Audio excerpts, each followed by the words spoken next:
So my name's Ryan Williams, investor and entrepreneur. What I'm going to try to do today is to give you a flavour for how I operate in business, how I grow businesses, how I develop people. I'm going to talk about two things really. First of all, I'm going to give a quick piece on leadership and what I think is important in terms of being a leader. And second of all, the kind of core values that I utilise to give people purpose, both myself and other people and businesses I invest in and get involved in. At the tropical age of 46, I'm at that stage where I realise what I'm good at and probably what I'm not so good at. And one is management. I'm really pretty terrible sometimes at managing people, not good at giving lists of to-do lists and things like that. What I do think I'm reasonably good at is leadership and giving people that sense of purpose, as I've mentioned. And the core values that come with this, built around my pillar model, I'll talk about in a moment or two. But first of all, in terms of leadership, what I'd like you to do in your head is just close your eyes and create a virtual sheet of paper in your mind. And I want you to think about all the great leaders that you work for right across your career that you've met in life, or even people from history, so if it's the Churchill type figures or whatever it might be. And on the left-hand side of that piece of virtual paper in your mind, I want you to write down everything you thought that made them a great leader. So maybe it was they were charismatic, maybe they were strong, maybe they were passionate, things like that. So in your mind, just think about that leader and write down everything you loved about them. And then take the other side of that piece of virtual paper in your mind and then think about all the behaviors that you maybe didn't like very much. They were a little bit arrogant, maybe they were selfish, maybe they were rude sometimes, and write your list down that side as well. Now what I want you to do is take that virtual piece of paper, tear it right down the middle, and just keep the piece on the left and do that. Okay? That's the best advice I can give you in terms of leadership. Being a good leader involves many things, but I always think you need a set of core values that determines who you work with, who you invest in, and who you develop and grow. And for me, it's very much based around my pillar principles. So what does pillar stand for?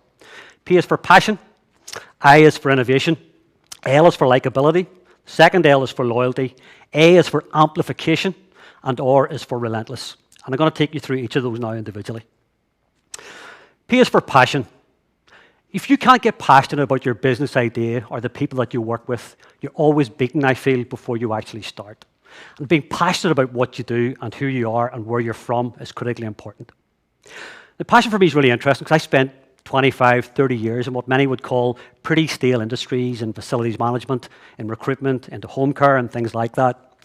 What I've found in terms of becoming more passionate about those is a very simple way of helping to do that. All three of those industries were industries that ran aground on a ship just off the edge of an island 25, 30 years ago. And what you find when you enter those particular type of industries is people might move the deck chairs around a little bit, but they don't realize that the whole ship is just rusting into the sea. And what I like to do is get off that ship, get into my little rowing boat, go over to the island and start from scratch. And it's by building from the ground up and developing your solution in that particular space from the ground up, that's where you can get truly passionate about where you're going, who you are, and what you got to do. I is for innovation. Now, innovation for me means many different things. But I've always found in the businesses that we've grown over the last number of years, it's really based on what I call the three-legged milking stool. And innovation has to focus on three things, the three T's: training, talent, and technology. Now, each of those things in themselves, if you don't give enough time or enough focus on that, like the three-legged stool, it will fall over. First of all, you've got to find the very brightest and best people to build around your team. And that brings a piece of innovation with it, if you like. Second, training. So training is really important. If you don't have the skills in your organization, you've either got to go out and find them or you've got to build them within your own teams.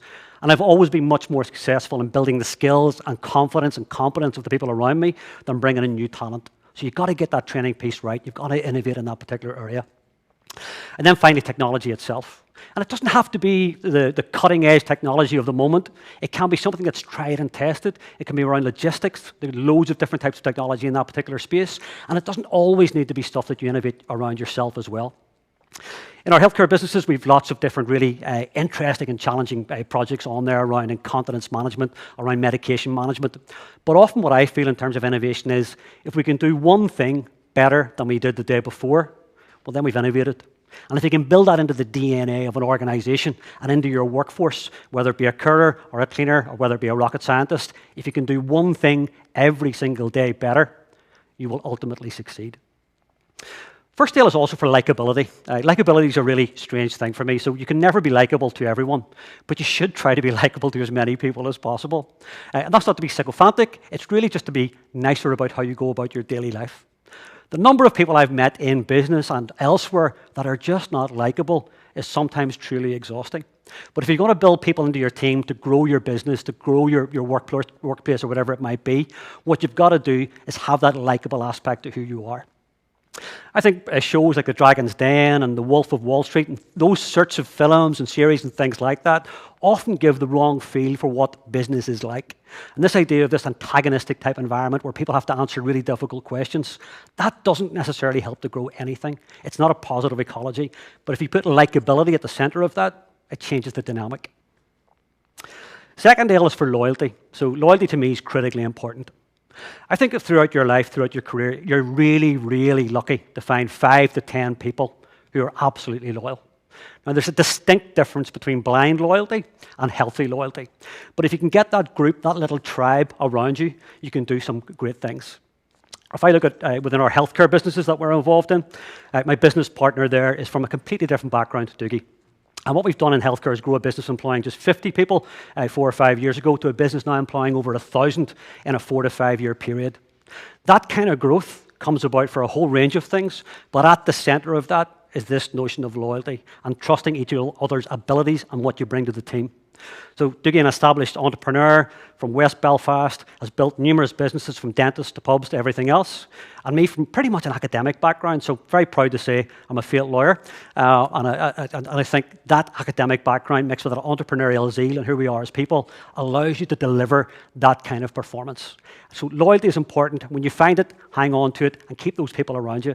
If you've worked with them 20 years ago, you should be working with them today. A is for amplification. Now, amplification in a number of ways. First of all, try and get involved in things that actually can grow exponentially. And the businesses that I've invested in and mentored and things like that, who've got big ideas and who don't want to stop, are the ones that amplify in the right way. The other thing about amplification is you've got to celebrate your wins. And being from the north of Ireland here, what we don't often do is celebrate our successes because we're a humble bunch. We're a humble people. So Londonderry is a humble city. And we don't sing our positive stories half as much as we should do. And that's why we develop things like Lab and Your Derry to try and celebrate that positivity here in the city, because it does exist. The other things I say about amplification is you can't just wait for the white horse to arrive to save you. You have to develop your own stable of white horses and get out into the world and do some great things. That's what amplification is, and that's what it means. The final part of Pillar is relentless and how you be relentless. I've never been the best or the brightest in many respects, but one thing I can't do is stop. And most of the wins and most of the things that we've achieved over the last number of years in terms of relentless is just staying for 1 minute longer, just doing 1 page more and things like that. So just going one step beyond every single time. And that for us comes from our family. So Nanny Maguire was a woman in Lister Ski back in throughout the last century. And Nanny Maguire for me died at the brilliant age of 94, sadly. She raised 8 kids. Husband died of cancer when he was 40. She left 8 kids in a 2 up, 2 down in Lister Ski, a beautiful part of County Fermanagh.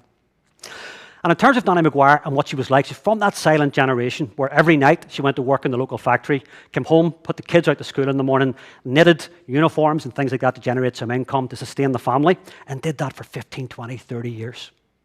She was so strong, whenever she got into it, she was still washing her feet in the sink when she was 70, which I always find quite amazing. At 46, I couldn't do that now.